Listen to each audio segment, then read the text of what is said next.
What turns an ordinary suburban dad into a stone-cold killer? Peter Keller seemed harmless enough. He lived in a nondescript house with his wife and daughter in North Bend, Washington, working a steady job and keeping a low profile. But over time, Keller grew increasingly consumed by apocalyptic conspiracy theories and doomsday prepping.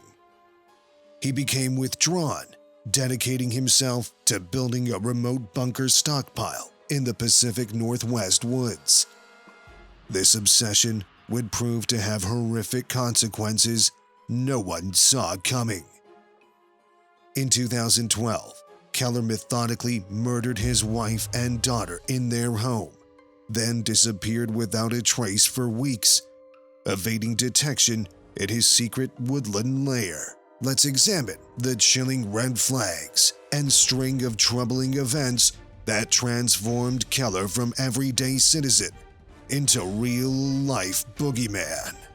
First of all, let's back up and walk through who this guy Peter Keller was before he committed such nightmarish crimes that shook the community of North Bend, Washington, down to its core. Peter was born in 1967 and grew up locally in this picturesque Pacific Northwest town, known for its natural beauty. To neighbors, acquaintances, and even friends, Peter seemed pretty ordinary. A bit quiet and introverted, the type to keep to himself, but nothing that would raise major red flags. After high school, Keller settled down in North Bend. He married a woman named Lynette, and together they started a family, welcoming a daughter named Kayleen. To any passerby, the Keller household just looked like your average family in suburbia. Both parents worked regular jobs, and Kayleen did well in school. Everything seemed normal at first, but over time, Peter gradually began withdrawing from the community. He started retreating into his own paranoid thoughts, becoming obsessed with doomsday scenarios and apocalyptic conspiracy theories. Keller fell headfirst down the rabbit hole of sinister underground chat rooms, connecting with fellow fringe survivalists convinced that society was on the brink of collapse. This toxic echo chamber fed into Keller's fears that the end was near. Consumed by the conviction that doomsday was imminent, Keller withdrew further and further, dedicating all his free time and money to elaborate prepping activities. He constructed an intricate underground bunker out in Rattlesnake Ridge, full of supplies to survive Armageddon off the grid. This hidden wooden lair, dubbed Camp Keller, became Keller's secret obsession as his mind unraveled. Keller's psychological breakdown reached its horrific peak during one dark, fateful morning in April of 2012. In the pitch-black pre-dawn hours of April 22nd, Keller committed an act so utterly shocking and depraved that it defies comprehension. Inside the family's nondescript, two-story suburban home, Keller carried out the unthinkable, brutally and methodically murdering his wife Lynette and daughter Kayleen in cold blood. The authorities later determined 41-year-old Lynette and 19-year-old Kayleen were both shot point-blank in the head with a military-grade silenced firearm Keller had acquired. Based on blood spatter patterns on walls and ceilings, the violence and intentionality behind the murders was clear. Keller had likely woken his wife from slumber before shooting her execution style as she lay disoriented in bed. Upstairs, Kayleen was also caught unaware, shot dead in her bedroom in the earliest hours of what should have been a normal Sunday morning. The callous viciousness and hatred behind these killings sent waves of pure terror rippling through the small community. How could Keller have consciously obliterated his whole family, including his only beloved daughter, in such a savage manner? What could possibly explain this degree of cruelty toward those who trusted him the most? As if the murder of his wife and daughter wasn't depraved enough, Keller then took deliberate steps to conceal his crimes and evade justice. He systematically poured gasoline around the house, no doubt relishing one last chance to walk the halls, now tomb-like and silent, without Lynette and Kayleen. After opening gas lines to accelerate the blaze, Keller sparked a raging inferno and watched flames consume the home where he and Lynette had laughed over family dinners, where Kayleen had grown up from precocious child to promising young woman.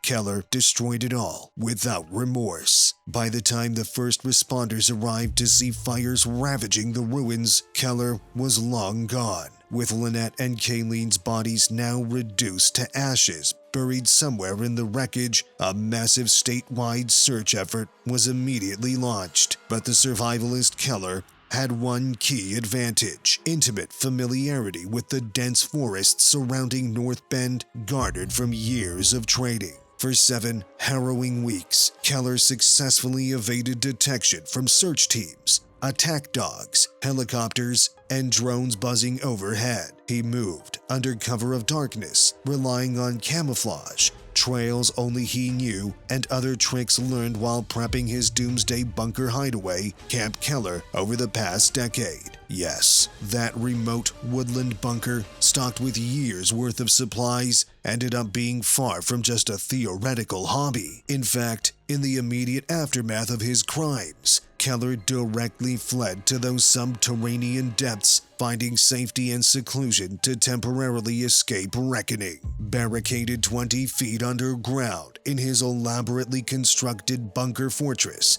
equipped with food, weapons, solar power, Keller escaped justice, at least for a while. Deep in the rugged wilderness terrain of Rattlesnake Ridge, he lay low as the search continued, buying time while planning what devious next steps a depraved mind like his might take. The community held its breath, praying the monster who had ripped away Lynette and Kayleen would be captured before he could hurt anyone else. After being in hiding for nearly a month, Keller's time was running out. See, his elaborate bunker, Camp Keller, may have been loaded with supplies, but one thing it needed was a heat source, as April gave way to May up there in the Cascade foothills. So Keller had rigged up a wood-burning stove and chimney. Made sense to keep warm, sure, but that stove ultimately proved to be his undoing. Turns out smoke rising up from a hidden bunker doesn't exactly blend into the backdrop of a spring forest. Soon enough, a member of the search team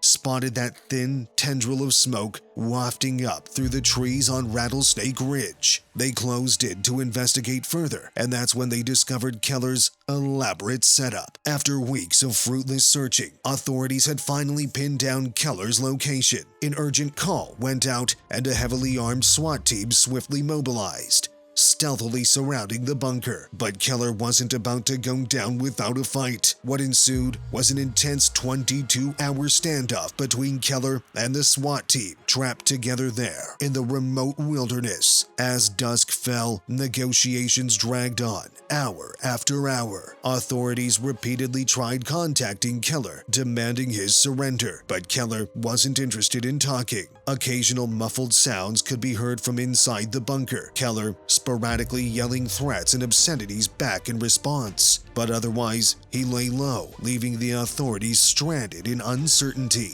As daylight broke the next morning, though, the standoff came to an abrupt end. The SWAT team finally maneuvered close enough to breach the bunker door. As they stormed inside, they were met with a horrific sight. Keller's lifeless body collapsed on the floor in a pool of blood. During those long hours of night, Keller had made the decision to take his own life rather than face justice. In the aftermath, investigators combed through his inner sanctum, now a tragic graveyard. They uncovered startling insights about Keller's warped mindset and years of meticulous planning. The bunker was littered with high-powered firearms, ammunition, improvised explosives, ready for his personal Armageddon. But most disturbing was a chilling videotape recovered from the debris, recorded before the murders. This deeply unsettling video documented Keller matter-of-factly laying out details of his plot, including plans to kill both Lynette and Kayleen.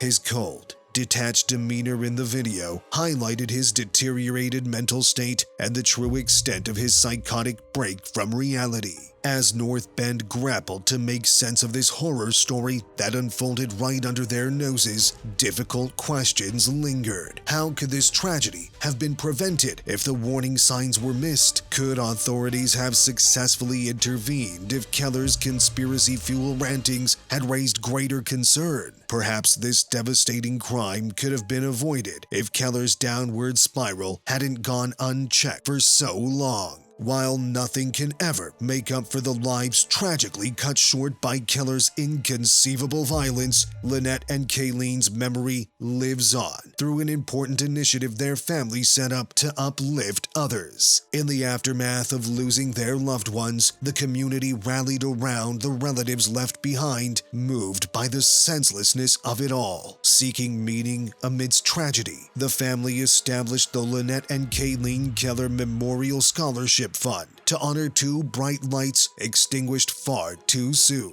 This fund helps students from North Bend and surrounding communities pay for college tuition, keeping Lynette and Kayleen's spirit of nurturing young people's potential alive. And here's a silver lining. The scholarship was financed in part by money uncovered in Peter Keller's hidden bunker. Talk about poignant justice. The very supplies Keller stockpiled to serve his own doomsday delusions are now being used to support young people's dreams, thanks to his victims' families turning pain into purpose. While I wish none of these circumstances leading to its creation existed, the scholarship fund powerfully channels loss into redemption. And so, the chilling saga of Peter Keller's descent into darkness leaves us profoundly unsettled. How could someone with a seemingly normal suburban life hide such evil? Could more have been done to get Keller mental health treatment before he snapped? The tragic story prompts